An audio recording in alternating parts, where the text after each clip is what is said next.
E Jesus respondeu e disse-lhes: derribai este templo e em 3 dias o levantarei.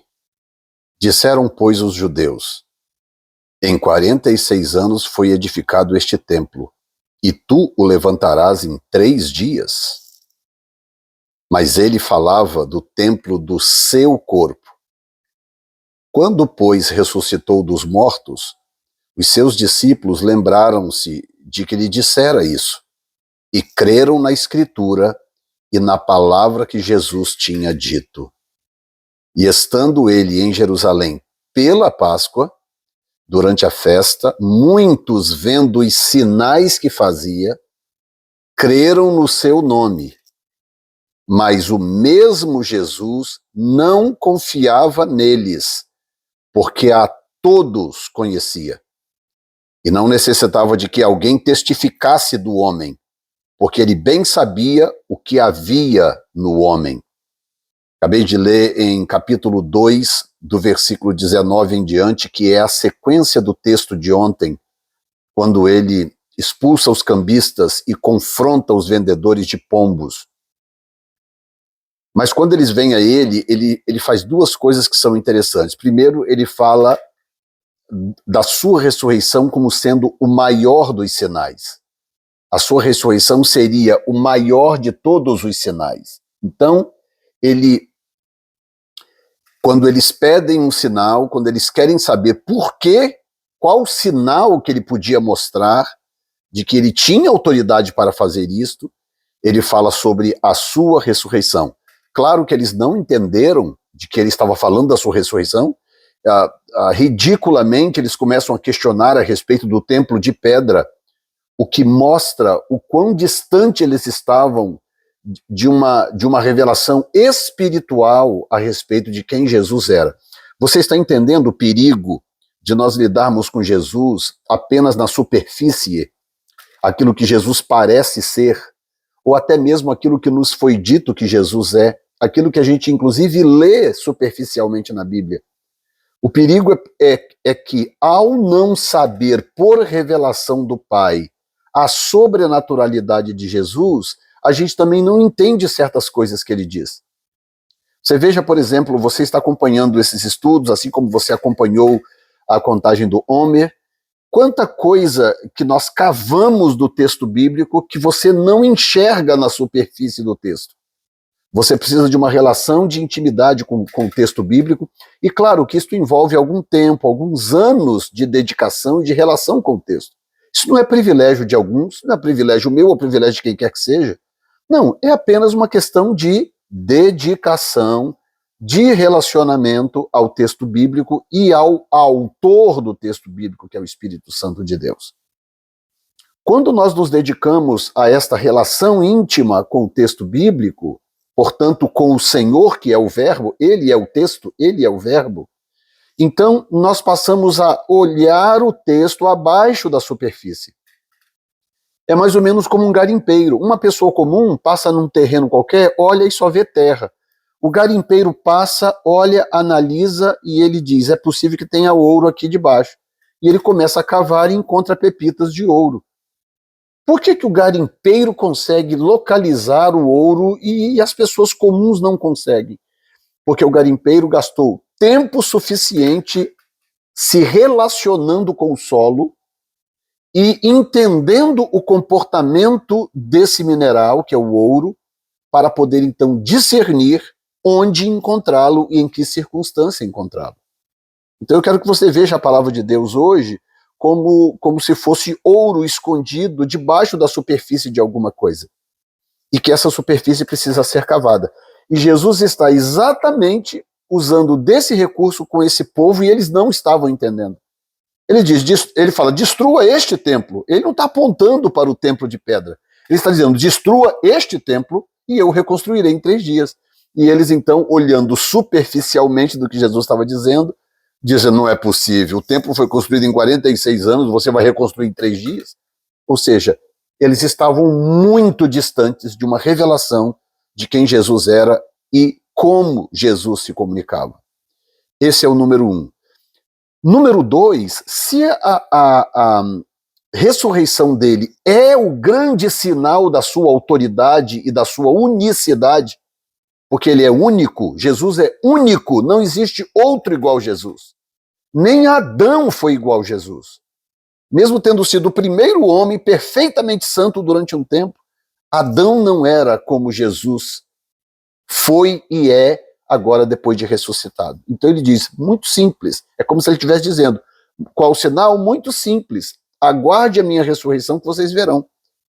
Vocês podem destruir esse templo, eu vou reconstruí-lo em 3 dias. Então ele está dizendo que a sua ressurreição é o maior de todos os sinais. Então, claro, nós precisamos da morte de Jesus, porque sem a morte de Jesus não tem remissão de pecados. Mas a consumação da vitória é a sua ressurreição. Ele consuma o perdão dos pecados na cruz, por causa do sacrifício, mas quando ele ressuscita dos mortos, ele consuma todas as coisas. É ali que tudo faz sentido. É ali que tudo volta para o centro da vontade de Deus, da vontade do Pai. Então a sua ressurreição é o maior de todos os sinais. E Paulo diz algo muito interessante, ele diz assim, se Jesus Cristo não ressuscitou dos mortos, vã é a nossa fé. Se ele não tivesse ressuscitado dos mortos, como os principais sacerdotes tentaram forjar, subornando os soldados que lá estavam no sepulcro, se ele não tivesse ressuscitado dos mortos, não haveria cristianismo. Nós estaríamos hoje como estão os judeus, sem rumo, sem saber o que fazer, esperando por um Messias que eles não sabem quem é, de onde vem ou como vem, já tendo vindo o Messias. Estão entendendo? Então, não, a sua ressurreição é o grande segredo. Por isso que a sua ressurreição foi marcada com tantos sinais. Ele apareceu para tantos, para deixar registrado. Eu ressuscitei como prometido.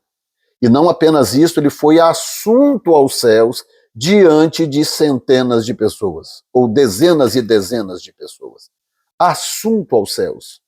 E todo mundo vendo visivelmente ele sendo recebido nos céus, recebido pelo Pai. Portanto, a nossa vitória está garantida, a autoridade de Jesus está confirmada, porque não apenas porque ele morreu pelos nossos pecados, mas porque ele ressuscitou dos mortos, provando que ele é maior do que a própria morte. Qual é o nosso maior inimigo? É o diabo? Não, é a morte. O nosso maior inimigo é a morte, porque a morte elimina toda possibilidade de segunda chance. Se a pessoa morrer sem Jesus, acabou, não tem mais como, não tem mais volta, não tem mais nada. A morte é o último inimigo a ser vencido. E Jesus provou que ele é maior do que a morte.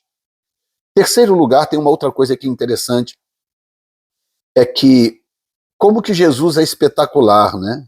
Verso 23, estando ele em Jerusalém pela Páscoa durante a festa, muitos vendo os sinais que fazia, creram no seu nome. Aqui está a maior prova de que sinais são importantes e necessários, milagres são importantes e necessários, mas pessoas que se empolgam apenas com a manifestação de milagres, a operação de milagres do Senhor, essas pessoas nem sempre estão convertidas. Ver um milagre, ver um paralítico andar, ver um cego enxergar, não muda a vida de ninguém. Pode empolgar, pode causar um grande impacto, mas não muda a vida de ninguém. E olha o que o texto diz. Mas o mesmo Jesus não confiava nessas pessoas, porque conhecia a todos. Então essas pessoas estão empolgadas e estão, uau, que maravilha, hosana, o que vem em nome do Senhor. Pessoas que viram ele multiplicar os pães, uau, que coisa tremenda, esse é o profeta que tinha que vir ao mundo. Como que ele multiplicou esses pães para tantas pessoas? E aí ele vai e ressuscita mortos, ele faz e acontece, anda sobre as águas, está todo mundo vendo aqueles sinais, uau, que coisa maravilhosa. Mas olha só que no final das contas, quando ele morreu, primeiro, quando ele morreu, todos sumiram, incluindo os seus próprios discípulos, exceto João, que estava ao pé da cruz. Mas todos os seus discípulos desapareceram, inclusive aqueles que estavam perto vendo, inclusive Pedro e Tiago, que estavam lá no Monte da Transfiguração, e assistiram ele transfigurar diante dos seus olhos. E todos os demais que viram paralíticos andar, mortos ressuscitar, cego enxergar, leproso curado, ele andar sobre as águas, ele falar ao vento, todos esses durante a crucificação desapareceram com medo de morrer. O que prova que ver um milagre não necessariamente torna uma pessoa transformada ou faz de uma pessoa um discípulo de Jesus. O que realmente traz mudança na vida de alguém é o poder da palavra. A palavra. Jesus está só de olho neles, né? Estando em Jerusalém pela Páscoa durante a festa, muitos vendo os sinais que fazia, creram nele. Mestre, nós cremos em ti porque o Senhor opera sinais maravilhosos. Mas no dia lá do solta Barrabás, estava todo mundo lá gritando contra Jesus. Solta Barrabás e crucifica Jesus. Por causa do poder de manipulação dos principais sacerdotes. Escribas e fariseus, Anás, Caifás e todos os demais. Estão entendendo? Então, veja bem, nós estamos em tempos de sinais, é verdade. Eu tenho visto sinais maravilhosos acontecerem nos encontros dos sedentos, nos lugares que eu tenho passado, pregado. Eu tenho visto muitos sinais, glória a Deus. É verdade, mas eu não me iludo. Não importa quantos sinais você veja. Se a palavra não entrar em você, se o verbo não produzir em você a transformação necessária, você crerá por um momento, mas quando chegar o momento da tentação, da prova e da dificuldade, você abandonará o Senhor. Então o que vai te manter firme é o poder da palavra. São as escrituras sagradas que são imutáveis. As escrituras farão de você uma nova criatura. A fé vem pelo ouvir e o ouvir pela palavra de Deus. Deus abençoe a todos.